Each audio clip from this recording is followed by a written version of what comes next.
saya akan mempresentasikan tentang ringkasan dan abstrak.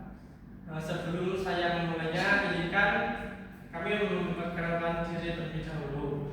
Perkenalkan, nama saya Farhan Abdillah. Di sini saya sebagai moderator dan sekaligus sebagai pemateri, dan di sebelah saya ada sebagai pemateri.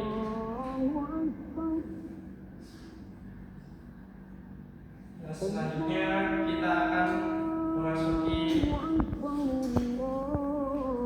materi. Yang pertama itu ada pengertian ringkasan.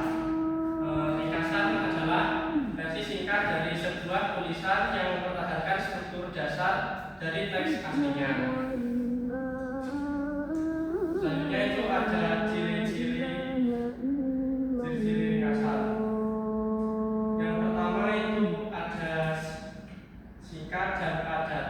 Ringkasan hanya mencakup informasi penting tanpa bertele-tele. Tujuannya untuk mencapaikan inti dari sebuah atau materi dalam bentuk yang lebih singkat dan padat. Yang kedua itu ada sistematis. Ringkasan harus disusun sesuai dengan urutan isi teks asli. Artinya, informasi dalam ringkasan harus mengikuti alur yang sama dengan teks asli, sehingga pembaca dapat mengikuti dan memahami alur pemikiran penulis aslinya. Yang ketiga itu ada objektif.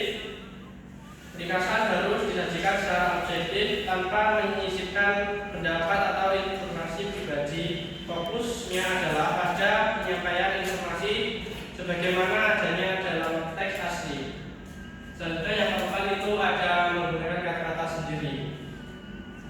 Meskipun mencakup poin-poin utama dari teks asli, ringkasan harus ditulis dengan kata-kata penulis ringkasan itu sendiri. Penggunaan kata-kata sendiri menunjukkan bahwa penulis benar-benar memahami isi teks asli dan dapat menyajikan kembali dengan cara yang lebih sederhana dan mudah dipahami. Selanjutnya itu ada tujuan membuat ringkasan. Yang pertama itu ada belajar cara menyusun karangan yang baik. Yang kedua, berlatih untuk mengembangkan ekspresi dengan bahasa yang efektif. Yang ketiga, dapat mengetahui dan memahami isi seluruh karangan yang mendalam. Yang keempat, melatih keterampilan untuk membuat reproduksi suatu karangan asli. Selanjutnya ada cara membuat ringkasan. Yang pertama itu ada pahami teks aslinya. Sebelum kamu memulai membuat ringkasan, untuk memahami maksud, isi serta cara menyampaikan informasi. Dengan pemahaman tersebut, kamu akan lebih mudah menemukan inti dari teks. Yang kedua itu ada lakukan identifikasi gagasan utama. Langkah selanjutnya identifikasi poin-poin utama, argumen atau informasi penting dari teks yang relevan, sehingga kamu tidak tersesat dalam menyampaikan informasi yang kurang signifikan. Yang ketiga itu ada buat catatan singkat. Kemudian buat catatan singkat atau garis besar mengenai poin-poin utama yang diidentifikasi dalam teks. Yang keempat ada gunakan bahasa sendiri. Gunakan kata-kata sendiri untuk menuliskan kembali poin-poin utama yang sudah diidentifikasikan. Yang kelima ada buat tulisan yang singkat dan padat. Pastikan ringkasan yang kamu buat itu singkat dan padat. Jangan tambahkan detail yang tidak relevan atau terlalu spesifik. Yang keenam ada susun tulisan secara logis. Susun kembali poin-poin yang sudah ditulis ulang sehingga membentuk urutan yang logis dan teratur. Yang ketujuh, periksa kembali ringkasan. Setelah selesai, periksa kembali ringkasan yang kedua. Yang kedelapan itu ada lakukan revisi jika diperlukan. Lakukan perbaikan atau penyesuaian terhadap ringkasan yang kamu buat. Pengertian abstrak. Abstrak artinya ringkasan dan di dalamnya memuat informasi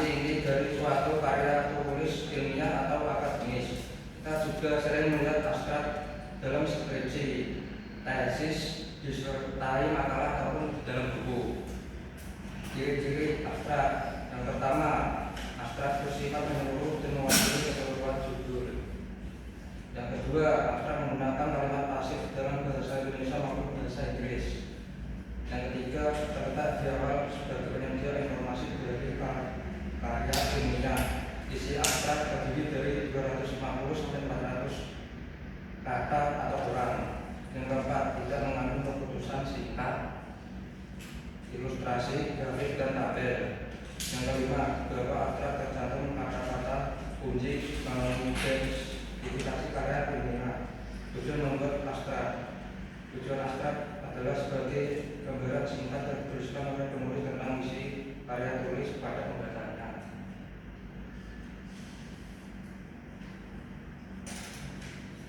Jenis abstrak. Yang pertama, abstrak identifikatif. Abstrak identifikatif adalah abstrak yang menyajikan uraian secara singkat mengenai masalah yang terkandung dalam laporan atau karya ilmiah lengkapnya. Yang kedua, abstrak informatif. Abstrak informatif adalah miniatur laporan atau karya ilmiah asli yang menyajikan data dan informasi secara lengkap sehingga pembaca tidak perlu lagi membaca tulisan aslinya lalu untuk mendalaminya. Cara membuat abstrak. Yang pertama, pilih jenis abstrak yang tepat. Pertama-tama kamu bisa memilih judul jenis abstrak yang mau dibuat. Misalnya kalau kita membuat jurnal, maka kamu bisa menggunakan abstrak informatif yang memberikan ringkasan lengkap dari seluruh penelitian termasuk tujuan metode hasil dan kesimpulan. Yang kedua, membuat latar belakang. Kemudian buat pernyataan singkat tentang masalah atau isi penelitian. Misalnya jika kamu sudah membuat penelitian tentang perubahan iklim, jelaskan mengapa topik ini menjadi isu penting yang perlu diteliti. Yang ketiga, masukkan tujuan penelitian. Lanjutkan dengan memberikan pernyataan mengenai tujuan yang ingin kamu capai dengan penelitian ini. Yang keempat, rangkum metodologi. Selanjutnya, jelaskan secara singkat metode apa yang kamu gunakan. Hal ini meliputi teknik pengumpulan data, misalnya survei, eksperimen, studi kasus, dan teknik analisis, misalnya analisis statistik dan analisis naratif. Yang kelima, presentasikan hasil penelitian. Setelah itu kamu bisa menyampaikan hasil yang paling signifikan dari penelitian. Nah, karena abstrak ini terbatas jumlah katanya, jadi cukup masukkan yang paling relevan dengan tujuan saja. Yang keenam, membuat kesimpulan. Lalu kamu bisa buat kesimpulan yang menjelaskan apakah hasil temuan sudah sesuai dengan tujuan yang diharapkan, serta jelaskan juga kontribusi penelitian kamu terhadap bidang studi yang diharapkan. Yang ketujuh, memberikan kata kunci. Di bagian akhir, terdapat kata kunci catchwords yang diharapkan dengan isi penelitian. Biasanya kata kunci yang diberikan adalah 3 hingga 5 kata yang dipisahkan dengan tanda koma. Yang ke-8, sesuaikan dengan format penulisan. Pastikan abstrak yang kamu buat sesuai dengan gaya penulisan yang diharapkan. Misalnya ditulis dalam bentuk paragraf, panjang kata, kurang huruf, menggunakan bahasa sehingga ejaan yang benar.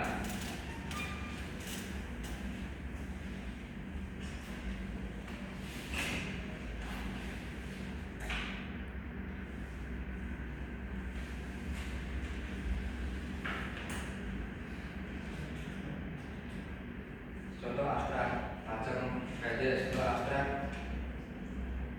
diamati ditentukan oleh tujuannya. Apabila abstrak tersebut ditulis untuk keperluan jurnal, maka panjangnya di antara 75 sampai dengan 100 kata. Sedangkan untuk skripsi 200 sampai dengan 250 kata. Perhatikan contoh abstrak di bawah ini untuk keperluan jurnal.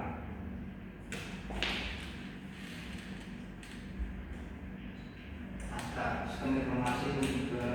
Selanjutnya ada sesi tanya jawab.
abstrak yang berhasil atau art abstrak untuk abstrak yang benar. Terima kasih. Selanjutnya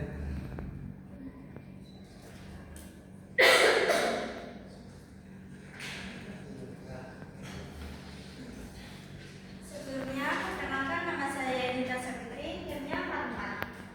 Saya jelaskan mengenai abstrak indikatif dan abstrak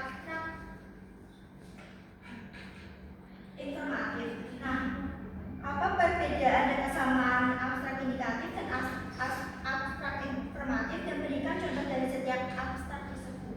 Terima kasih. Di sini menjawab pertanyaan dari Mbak Nindi, tapi pertanyaannya kan apakah ringkasan yang singkat bisa menghilangkan konteks penting bagaimana ringkasan dipadatkan tanpa mengubah makna. Jelaskan berikan penjelasannya. Ringkasan yang terlalu singkat atau terlalu padat beresiko tinggi menghilangkan konteks penting yang dapat mengubah makna dan mengurangi pemahaman secara signifikan. Ada titik kritis di mana pemadatan berlebihan akan membuat ringkasan menjadi tidak berguna atau bahkan menyesatkan. Batasan pemadatan ringkasan.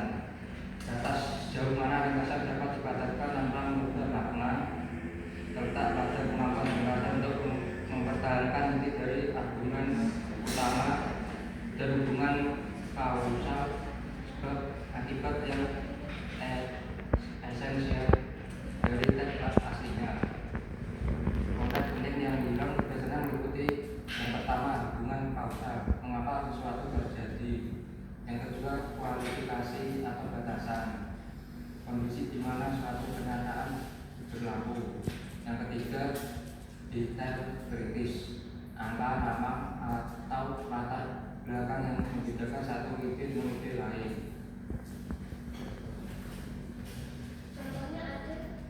untuk contohnya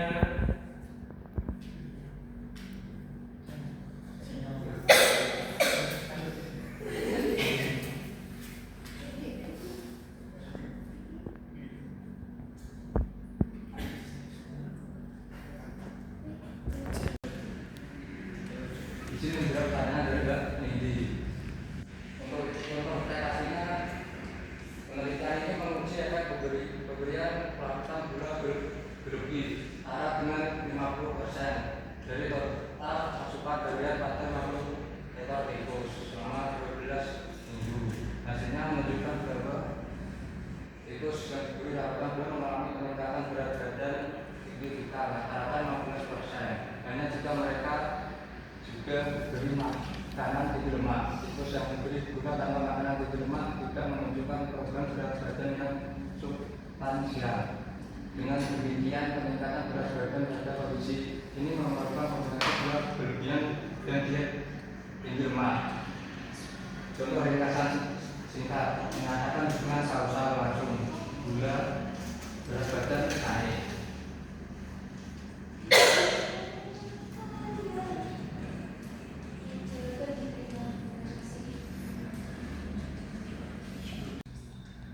jawab pertanyaan dari Mbak Yunita.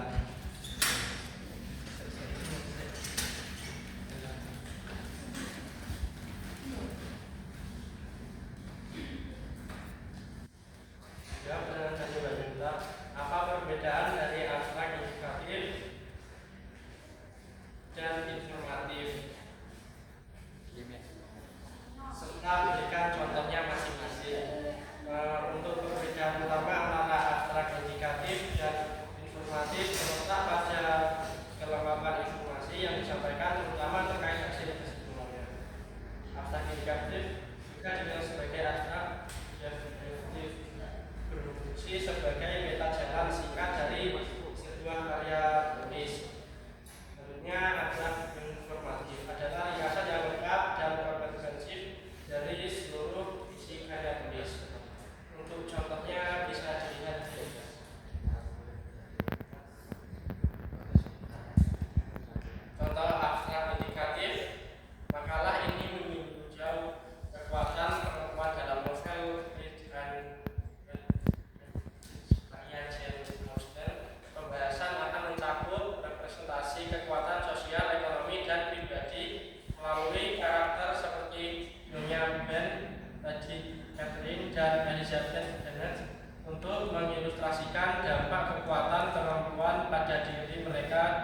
dan lingkungan sekitar. Sedangkan contoh abstrak informatif, penelitian ini kemudian menganalisis pengaruh media sosial terhadap perilaku konsumtif remaja dengan metode survei kuantitatif pada 300 responden di Jakarta.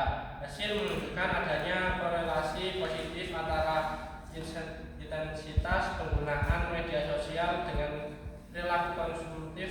Kesimpulannya, media sosial berperan signifikan dalam membentuk pola konsumsi remaja, menekankan pentingnya literasi digital. Menjawab pertanyaan dari Mbak Ska, bagaimana ciri-ciri abstrak yang berhasil dan berikan contoh abstrak serta beda hati.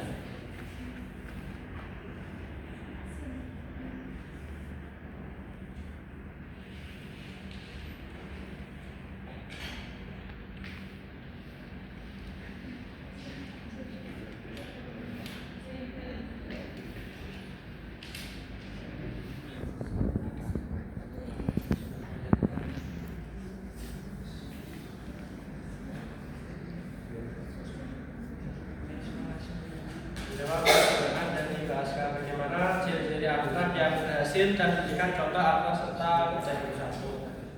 Untuk ciri-ciri abstrak yang berhasil itu yang pertama lengkap, kedua ringkas dan padat, jelas, memiliki kata kunci. Untuk contohnya bisa dilihat di sini.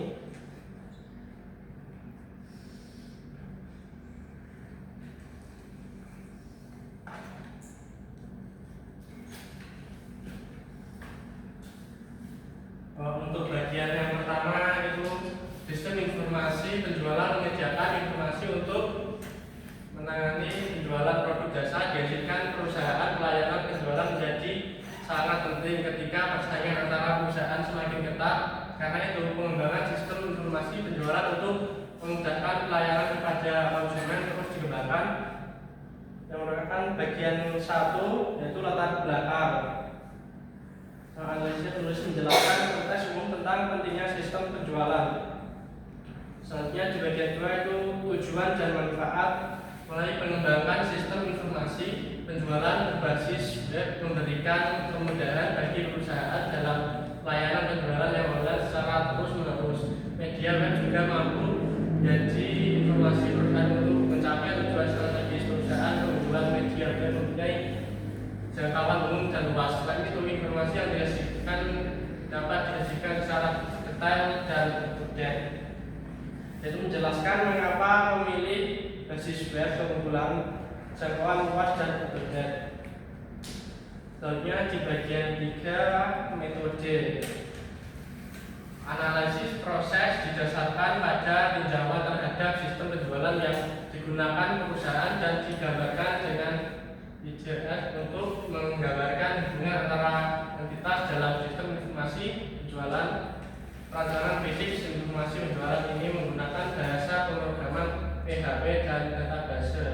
Berdasarkan desain input output dalam penelitian ini diperoleh gambaran sistem informasi penjualan berbasis web yang mampu memenuhi spesifikasi kebutuhan perusahaan. Ini bagian metode yang cukup jelas. Penulis menyebutkan course IDF, dan teknologi HP. Untuk hasil kesimpulannya,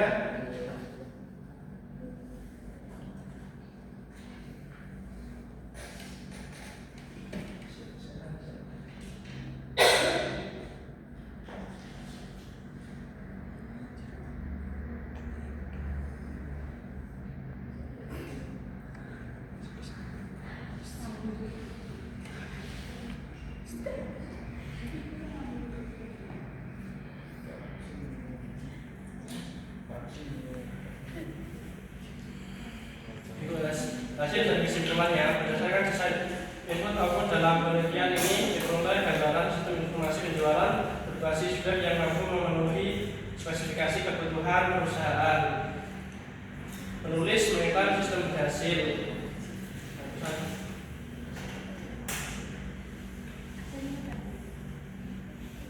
Bagaimana Mbak Ska? Apakah ada yang kurang paham?